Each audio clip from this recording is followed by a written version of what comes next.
Good day, God bless you. Welcome to the Daily Reminder. We want to encourage you to hang here with us as you start your day or whenever it is you're watching this or picking this up.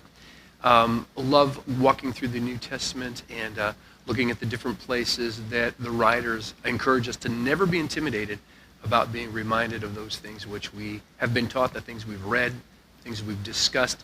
And love the verse, Hebrews chapter 2 and verse 1, therefore we ought to give the more earnest heed to those things which we have heard, lest at any time they should slip. The writer is saying, do not be intimidated to hang on to. Matter of fact, give the more earnest attention and heed to those things that you have been taught, you have read, because you don't want to let them out of your sight. You don't want to let them out of your spirit. You want to hang on to them. You don't want to let them slip.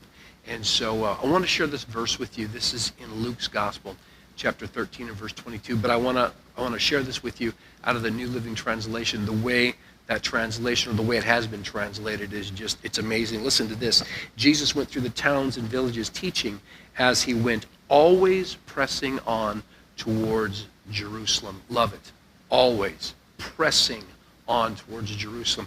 Each and every one of us have a Jerusalem. For Jesus, Jerusalem was destiny. It was the assignment that he would give his life and he'd lay down his life and be lifted up on a cross. He would die a cruel and brutal death in our place for our sin. That was his assignment. Every one of us have an assignment. Every one of us have a destiny. The Bible says in Proverbs 19 and verse 21, many are the plans in a man's heart, but it is the Lord's purposes that prevail. God's assignment for you, his purposes for you prevail. That's in the New International Version.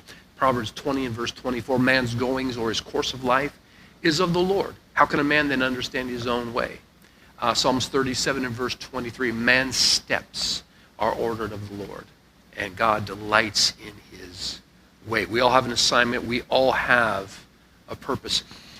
Just very quickly, Israel left Egypt. They wandered for 40 years. In those 40 years, God trained them to do battle, to trust in him, to put their complete reliance upon him.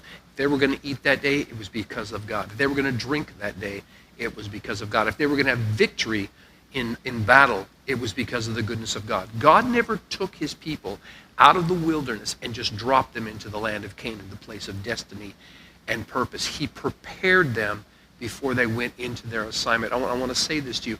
That is a great picture for you and I. He can just drop us. He can pick us up and drop us into the assignment, drop us into our own Jerusalem, drop us into purpose and destiny. He can do that. But he trains us. He prepares us. It's not like God just wants to get us there. He doesn't want to just get us there and have us last about a week and then we get taken out.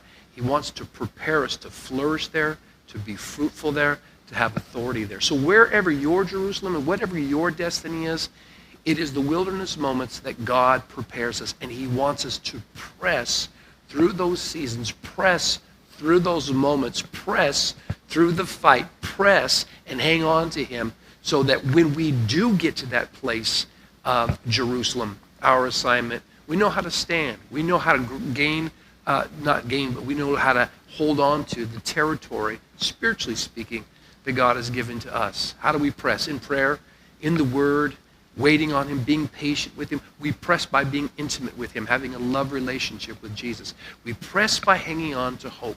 It continues to allow us, it strengthens us to move forward towards whatever it is, the assignment, whatever the assignment is for your life. It allows you to press on and never give up. And in that, God prepares us to hang on to whatever spiritual territory he has set aside for you. God bless you. Press today. Press today. Spend time with him today. We'll catch you next time.